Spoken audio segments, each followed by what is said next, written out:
ಶುಭೋದಯ, ನಮಸ್ಕಾರ, welcome to Yoyo Kannada. ಬನ್ನೀಗ ನೋಡೋಣ ಚಿನ್ನವಾರಪೇಟೆಯಲ್ಲಿ ಚಿನ್ನದ ಬೆಲೆ ಮತ್ತೆ ಇಳಿಕೆಯ ಹಾದಿಯತ್ತ ಸಾಗಿದೆ. ಇಂದು 22 ಕ್ಯಾರೆಟ್ನ ಚಿನ್ನದ ಬೆಲೆಯಲ್ಲಿ 10 ಗ್ರಾಂಗೆ 150 ರೂಪಾಯಿ ಇಳಿಕೆಯಾಗಿದೆ. ಈ ವಾರ ಚಿನ್ನದ ಬೆಲೆಯಲ್ಲಿ ಸರಾಸರಿ 2100 ರೂಪಾಯಿ ಇಳಿಕೆಯಾದಂತಾಗಿದೆ. ಬೆಳ್ಳಿ ಬೆಲೆ ಕೂಡ ಈ ವಾರದಲ್ಲಿ 3800 ರೂಪಾಯಿ ಕುಸಿತ ಕಂಡಿದೆ. ಅಂತಾರಾಷ್ಟ್ರೀಯ ಮಾರುಕಟ್ಟೆಯಲ್ಲಿ ಚಿನ್ನದ ಬೆಲೆಗಳು ಏರಿಳಿತದಿಂದ ಸಾಗ್ತಾ ಇವೆ. ಬೆಂಗಳೂರಲ್ಲಿ ನಿನ್ನೆ ಪ್ರತಿ 10 ಗ್ರಾಂ ಚಿನ್ನದ ಬೆಲೆ 22 ಕ್ಯಾರೆಟ್ 250 ರೂಪಾಯಿ ಏರಿಕೆಯಾಗಿತ್ತು. ಇಂದು ಮತ್ತೆ 150 ರೂಪಾಯಿ ಇಳಿಕೆಯಾಗಿದ್ದು 70,900 ರೂಪಾಯಿ ವಹಿವಾಟು ನಡೆಸ್ತಾ ಇದೆ.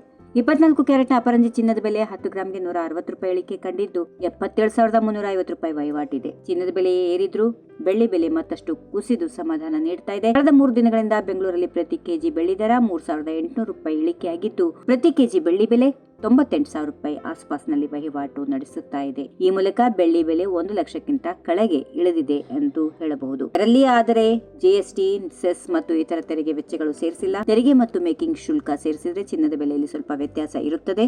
ಇರಾನ್, ಇಸ್ರಾಯೇಲ್ ಮತ್ತು ರಷ್ಯಾ ಉಕ್ರೇನ್ ನಡುವಿನ ಸಂಘರ್ಷ ತೀವ್ರಗೊಳ್ಳುವ ಸಾಧ್ಯತೆಗಳು ಇವೆ ಎನ್ನುವ ಸುದ್ದಿಯೊಂದಿಗೆ ಚಿನ್ನದ ಬೆಲೆ ಮತ್ತಷ್ಟು ಏರಿಕೆ ಆಗಬಹುದು ಎಂದು ಮಾರುಕಟ್ಟೆ ತಜ್ಞರು ಅಭಿಪ್ರಾಯ ಪಡುತ್ತಿದ್ದಾರೆ.